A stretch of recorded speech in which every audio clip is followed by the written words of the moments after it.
Apple had never done anything this massive before. And that's when Bill turned to Steve and said, Steve, this is going to be bigger than the Mac. And Steve said, I know. We looked around, and we noticed that almost everyone around us had phones, and everyone was complaining about their phones. And we thought, could we build something better? You know, it's a roller coaster ride, and if it ain't scary, it ain't fun. The iPod was selling, it was selling better and better. It was probably 50% of our sales around this time. And so we kept asking ourselves, what concerns do we have about the iPod success long term? What will cannibalize iPod sales? And one of the biggest concerns was cell phones.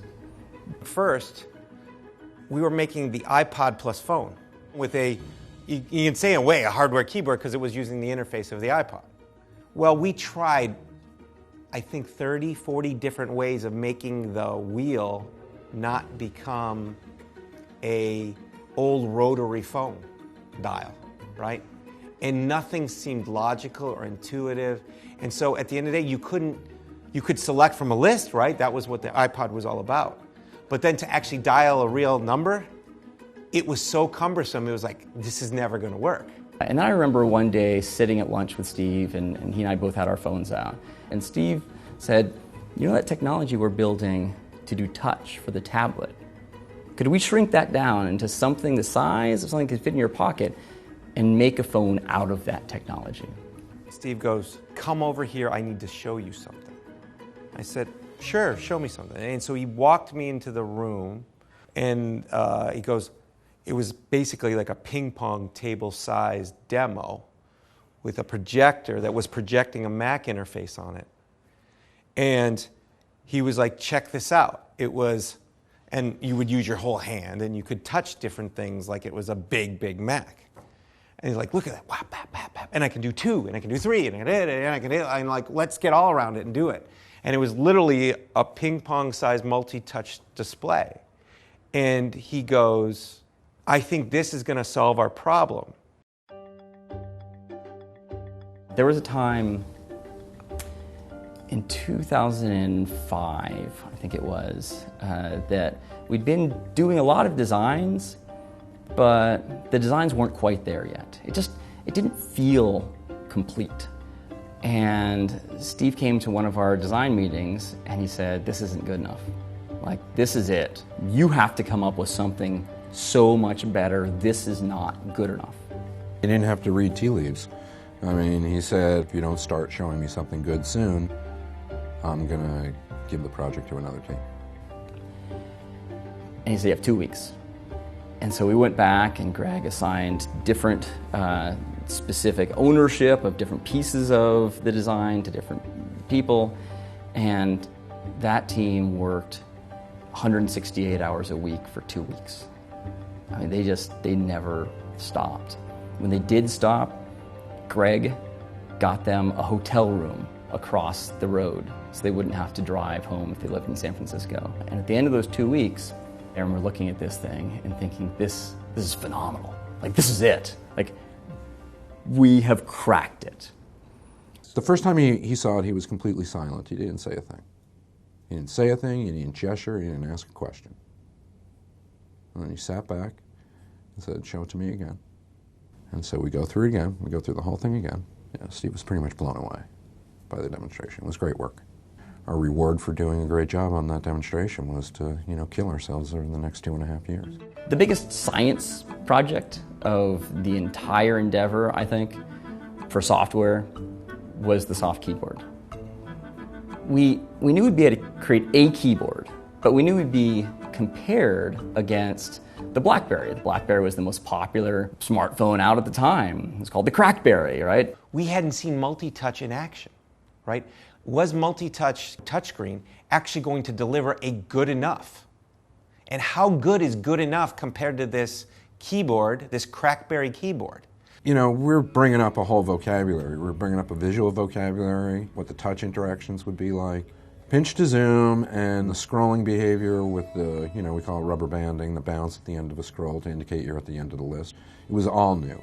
I remember we got somewhere in, I think it was early 2006, and I could see the light at the end of the tunnel for the iPhone OS. I could see when it was going to ship. The keyboard wasn't there. Its accuracy was poor. It was hard to use. If you wanted to write an email, you'd give up. And so I went and I froze all development on all applications. And every UI developer at this point moved over, and I said, we're going to spend a few weeks and everyone's building keyboards.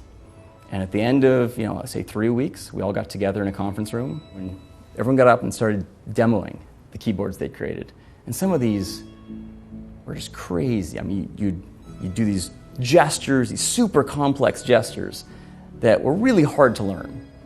And one guy came in with this keyboard. It looked like a natural QWERTY keyboard. It's the kind of keyboard you use on your computer. It looked just like that.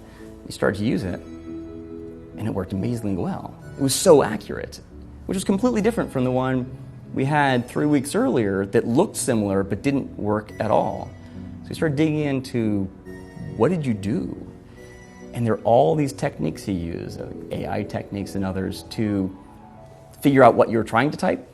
So if you type the letter T, there's a high probability you're going to type H next. The is a common word.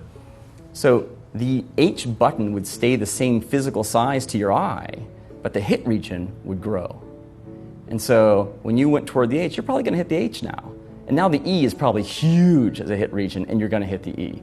It would figure these things out. We have all these teams learning in parallel, right? We had to have an antenna team. And so we all made a 1.0 prototype phone, and we're like, if we would have known what we know now, back when we were making this prototype, we would have done this differently, and this differently, and this differently. And we're like, okay, blow it up. Now let's build the real one. And that's what was shipped. We were given, okay, the screen's going to be this big, right? And then we were given plastic prototypes of the touch screen technology. We knew the general form factor, but it was a while before we saw anything approaching final industrial design.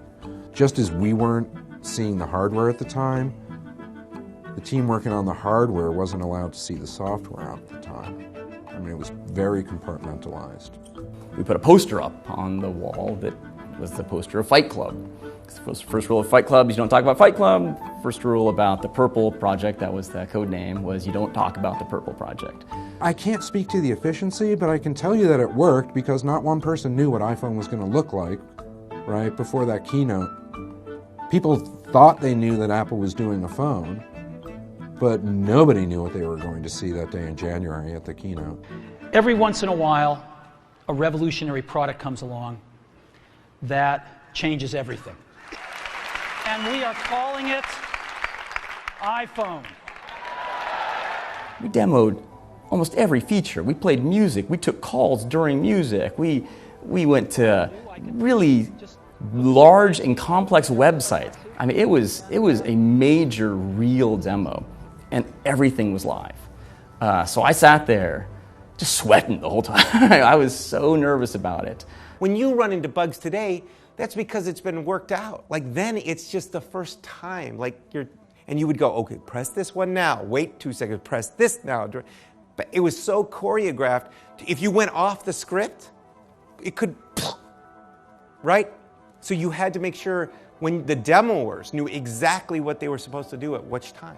You do a great demo at Macworld Expo. The people in the audience are either media, Apple employees, or people who would pay money to go to this conference about, the products of their favorite computer company. It's pretty industry specific.